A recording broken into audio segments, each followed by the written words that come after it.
I started with my neighbor. She hosted a child, and then the child used to come to our house and hang out for a while, and then they went away and I took care, and then we hosted some children on our own.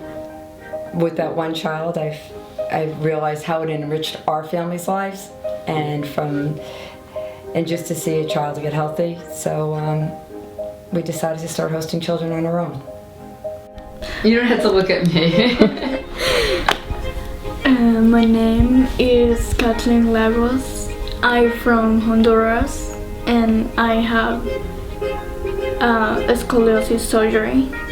She was a little shy and a little not sure yet, and I gave her space, but always welcomed her to come and sit with us while we were watching TV or something, or in the family room. And eventually, over a little bit of time, she started feeling more and more comfortable with us and started sitting down and here with me, and she learned more and more English and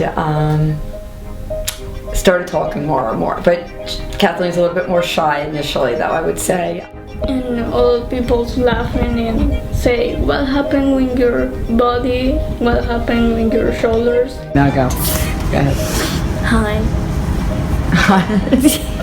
Okay. Before your surgery? I'm ready for my surgery.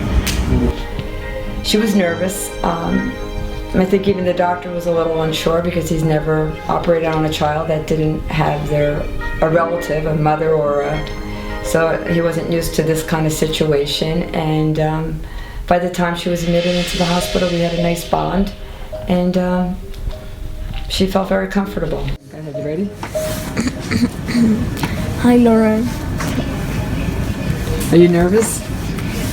Yes, You are a little bit, a little bit. but you're okay. Yeah, Yeah, you know they're gonna here to help you. yeah. Yeah, and what are you gonna have done? The bag. And you're gonna be straight, right? Yeah, straight and tall. Yeah. Yeah, Excited?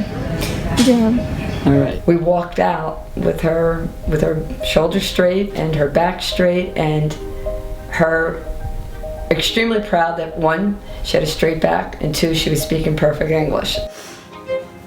I'm so happy for after my surgery. It's really good. I feel so better.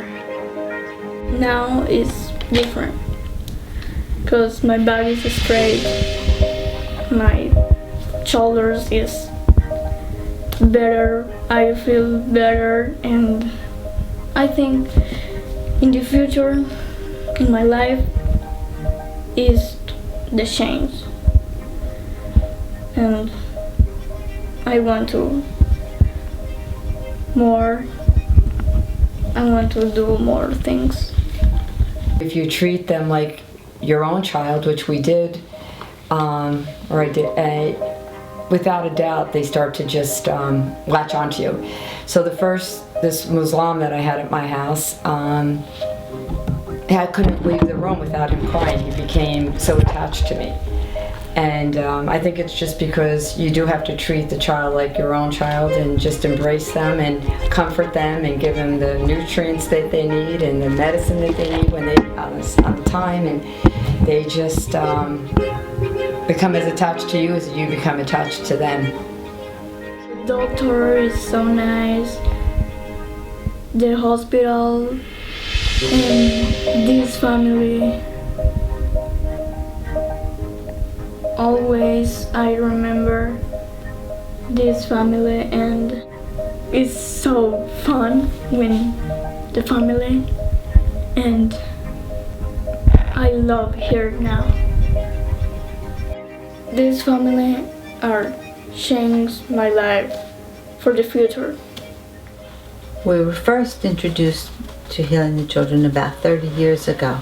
We were attracted to the program because we thought it was something great that we could do without substantially changing our life. We've had 15 children spend considerable amount of time with us, and that's impacted our life because they've become family to us. And there's one girl, she's a woman now, who came to us many times, lived with us for years, and now she's married and has 2 children of her own, and we feel like we're the grandparents. I always tell people, when you're on one of these trips, you're actually doing something. You're not sending a check and having it disappear in the mail, but you actually see somebody at the end of the day that you've helped. That's the good part of these trips. You do something real for somebody. Give up a little time, give up a little effort, give up some money, but you get more than what you put into it back as a reward. And we had Jong-mi Kim from Korea. She had 4 serious heart defects. She was about the same age as one of our daughters, who was in high school at the time. And the daughter who was in high school sometimes took her with her when she went out with her friends. And Jung-mi would say, "Oh no, your father, whack, whack, whack," if he ever heard what you do. And another child, Riddell, came when he was 20 months old. He was born without thumbs, without the radial bone in his lower arm. His lower arm is shortened. And a few years later, his mother called and spoke to Anna. And she said, the doctors say he needs a blood transfusion or he will die. To survive, he needed a transplant, which Dr. Manel was finally able to arrange. And George and Riddell went to Cincinnati for 9 months. He stayed in a Ronald McDonald house.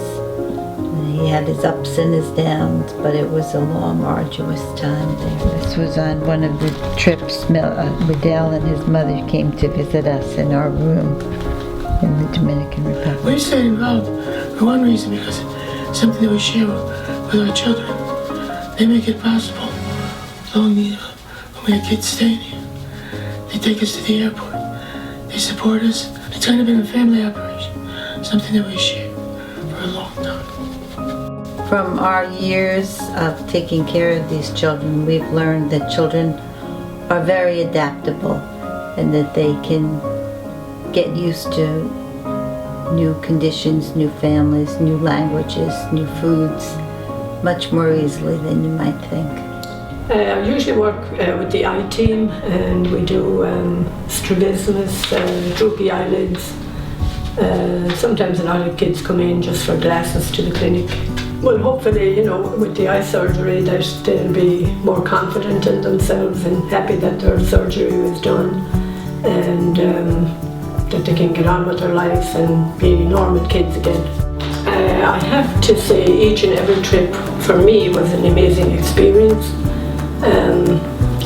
From the accomplishment of the team that I was with, just the culture of each country and the children that we took care of. And as a mother, I wanted to help these children as much as I could and give them the support that I gave to my own children. My kids had everything they wanted growing up. They got a good education, good health care, and I would like to see these children that I see in these countries get some of that, or at least half it. Like good education, good health care, food on the table, better living conditions. It's only 1 week a year if I went every year, and it kind of motivates me to do all I can for these people and help them out with whatever they need.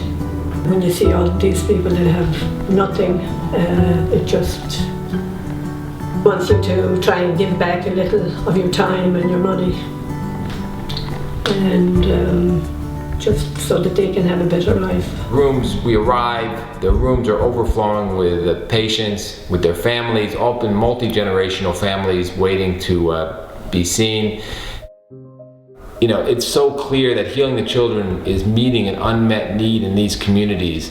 And those first days are long and busy. As I said, we may be seeing 300 or 400 patients, but we want to make sure that we find out their medical history. As me as an anesthesiologist, that's some of the critical information. It's not just what's the surgery that's being done, but to make sure that there's no reason that we shouldn't be providing this anesthesia in the local environment. And the saddest part of this whole these trips, unfortunate, is that often we see patients on day one, we schedule them for surgery 3 or 4 days later, and then a child comes back and has a fever and a cold. And as bad as the family feels, we feel also awful, because unfortunately these kids now may have to wait a year or longer to potentially get the care that they need.